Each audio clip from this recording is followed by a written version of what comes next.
time you walk into the room, got me feeling crazy, shock my heart, boom, boom. Any other boy would stare, but me, I look away, cause you're making me scared. Trying not to breathe, 1, 2, 3.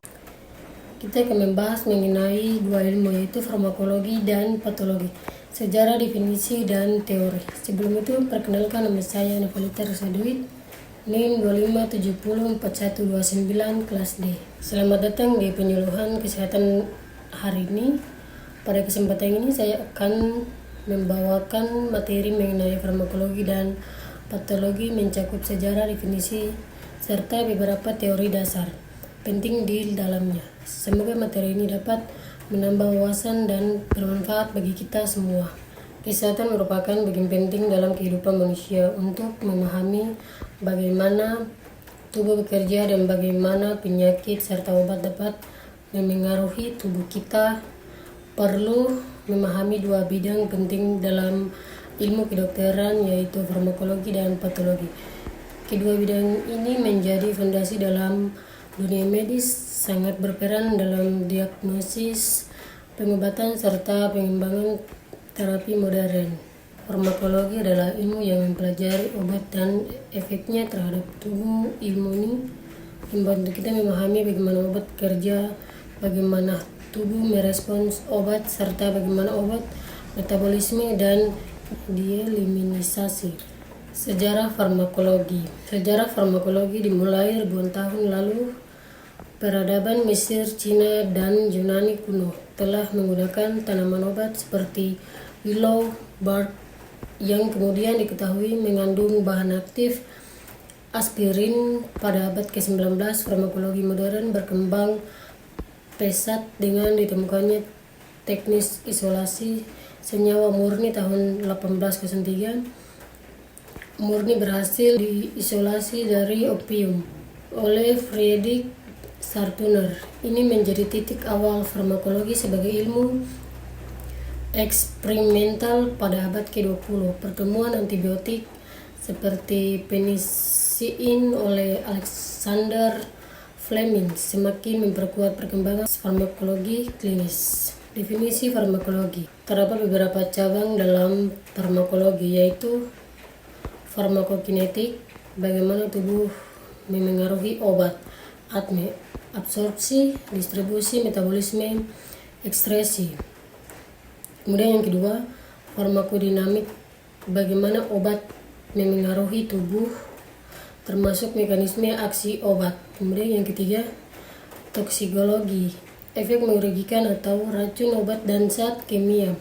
Kemudian yang keempat, farmakoterapi, penggunaan obat untuk mengobati penyakit. Kemudian kita masuk pada beberapa teori penting dalam farmakologi, mencakup yang pertama, teori reseptor obat. Bekerja dengan diberikan pada reseptor tertentu di tubuh. Reseptor ini seperti kunci pintu, dan obat adalah kunci yang dapat membuka atau memblokir pintu tersebut. Teori dosis respons, semakin besar dosis yang diberikan, semakin kuat efek yang muncul sampai batas tertentu. Teori ini membantu menemukan dosis obat yang aman dan efektif. Teori efek terapeutik dan efek samping yang mungkin terjadi, keseimbangan antara manfaat dan risiko, inilah yang menjadi dasar farmakoterapi. Sekarang kita masuk ke bagian kedua, yaitu patologi. Patologi adalah ilmu yang mempelajari penyakit, penyebabnya, perubahan yang terjadi pada sel dan jaringan, serta bagaimana perubahan tersebut memengaruhi fungsi tubuh.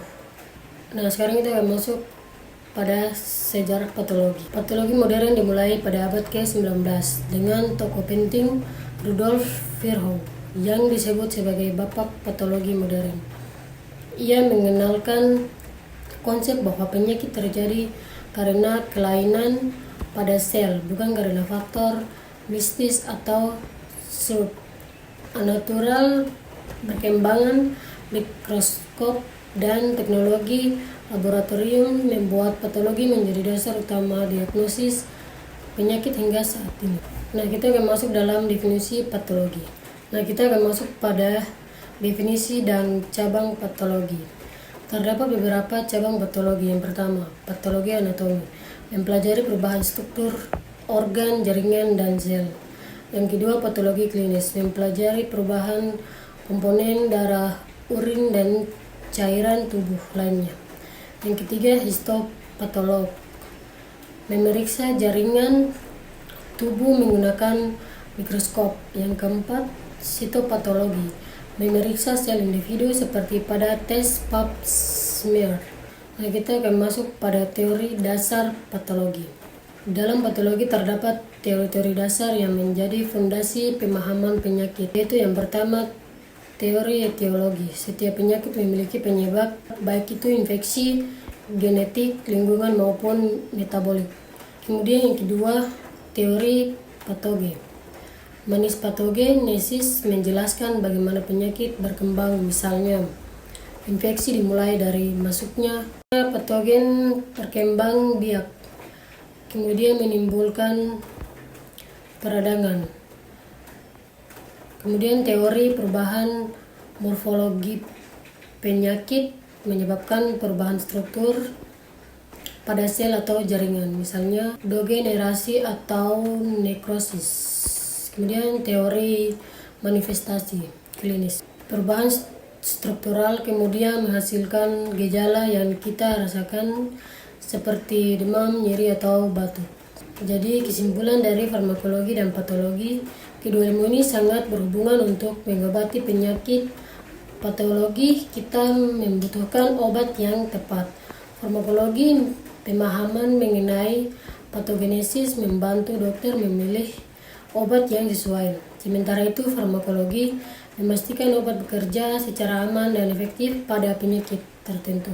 Contoh penerapan pada pasien hipertensi, patologi menjelaskan bahwa pembuluh darah menyempit sehingga tekanan darah meningkat.